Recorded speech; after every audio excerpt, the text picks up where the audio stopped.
बिस्मिल्लाहिर्रहमानिर्रहीम। अस्सलाम वालेकुम dear student. CS 610 computer networks 30 की लास्ट डेट है। बहुत सारे लोग होते हैं कि जो चाहते हैं जी मैं बना के दूँ, और आपने MS वर्ड में ही जमा करवानी है।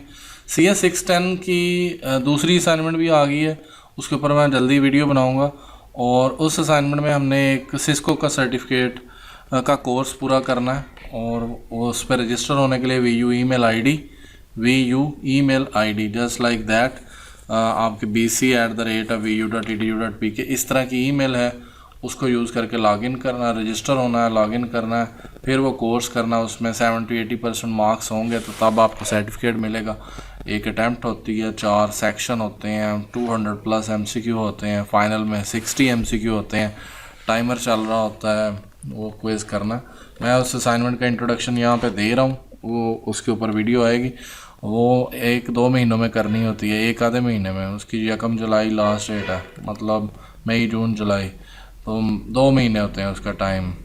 उसमें आपने कोर्स पूरा करना होता है और अटैम्प्ट करना। इस असाइनमेंट पे आते हैं। इसमें हमें ये सिनेरियो दिया हुआ है कि जी कुछ बिट्स ट्रांसफ़र की हैं सेक्शन ए ने बी की तरफ, ये भेजा है मैसेज, और ये जैसे मैसेज भेजा है इसमें उन्होंने कहा है कि हमने 8 बिट्स का अलग करनी है। अब यहाँ सबसे पहले remove the parity bit extracted from. तो पैरिटी बिट क्या होती है? एक मैसेज के एंड पे हम लगाते हैं उसको इवन और ऑड बनाने के लिए, उसका डाटा करेक्शन चेक करने के लिए। अगर इवन है तो बिट्स का क्या करना है, अगर इवन वंस हैं या इवन ज़ीरोज़ हैं या ऑड ज़ीरोज़ हैं और इवन वंस हैं, तो उनको हिसाब से हमने डाटा करेक्शन करनी होती है। जब वो मैसेज रिसीव होता है उसमें एक एक्स्ट्रा बिट होती है। वो एक्स्ट्रा बिट जो हम सेंडर अटैच करता है वो most of the time at the end होती है। यहाँ पे ये जो बिट है इसको बोलते हैं parity bit. Most of the time at the end attach होती है। ये कोई हार्ड एंड फास्ट रूल नहीं है, वो शुरू में भी अटैच की जा सकती है, लेकिन ज़्यादातर जो है वो जो मैं चेक किया है वो एट द एंड होती है। तो हमने वो आखिरी बिट रिमूव करके हमने 8 बिट्स को अलग करना है। 8 बिट्स को जो बिट्स हैं उनको हमने अलग कर लिया। ये बिट आखिरी वाली रिमूव कर दी, ये रिमूव कर दी, इस तरह ये 1 रिमूव कर दिया, ये कर दिया, और ये इन सब को मैंने उठा के जाके फेंका है इधर। तो ये मैसेज आ रहा है VULMS, जो हमेशा ही ख़राब रहता है बिट्स के अंदर। इनके हमेशा ही VULMS मतलब सदा से ही ख़राब है। पता नहीं इसके बनाने वालों में कोई फॉल्ट था या पता नहीं।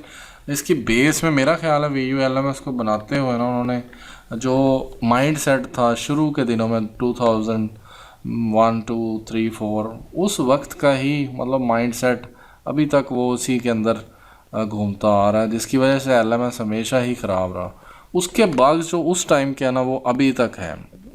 अभी बहुत सारा इन्हांस किया, लेकिन फिर स्टिल वो अभी भी, क्योंकि पुराना कोड और नया कोड, पुराने लोग और नए लोग, और बीच में स्टूडेंट्स को इन्वॉल्व करते हैं कि जी आप इसके अंदर ये फ़ीचर ऐड कर दो, और जिसकी वजह से काफ़ी इशू होते हैं। VULMS इसका आंसर आया जो हमने डिकोडेड मैसेज था। और अब हम अगर चलते हैं दूसरे सवाल की तरफ, तो हमारा असल में आंसर कुछ ये वाला है, दिस वन, जो हमने फाइंड आउट करना था। और मैंने अभी रिसेंटली किसी को ये पेड बना के देनी थी, तो इसलिए मैंने कहा चलो बना तो ली है या बना रहे हैं तो क्यों ना शेयर ही कर दिया जाए। तो मैं इसको ना थोड़ा अपने हिसाब से सेट कर लूँ। ओके, अब नेक्स्ट क्वेश्चन था कि वायरलेस लैन है, उसमें अगर डाटा कोलाइड कर जाए, आपस में टकरा जाए, 2 मैसेज भेजे, तो वायरलेस में वो कैसे, उसको क्या यूज़ करना चाहिए। वायरलेस लैन टेक्निक जो है कोलिजन के लिए CSMA CA है। इस तरह CS भी होती है, CD भी होती है। CD लैन के अंदर यूज़ करते हैं, CS भी होती है, और भी इस तरह की बहुत सारी हैं। मतलब ये CSMA एक प्रोटोकॉल है जिसको यूज़ करते हैं, carrier sense multiple access with collision avoidance, CA का मतलब ये है। तो ये इसमें इम्प्लीमेंटेड हो तो हम कोलिजन से बच सकते हैं, to overcome the collision in wireless LAN.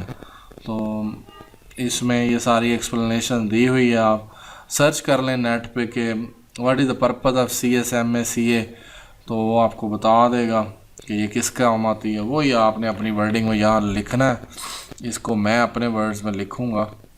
Next one हमने जो बी पार्ट करना था इसका, और उसमें हमने लोकल टॉक, ये मैंने सीधा सीधा आंसर ही लिख दिया।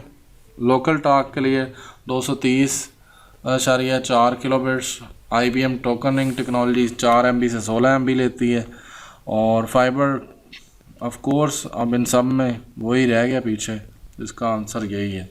तो ये इसका आंसर है।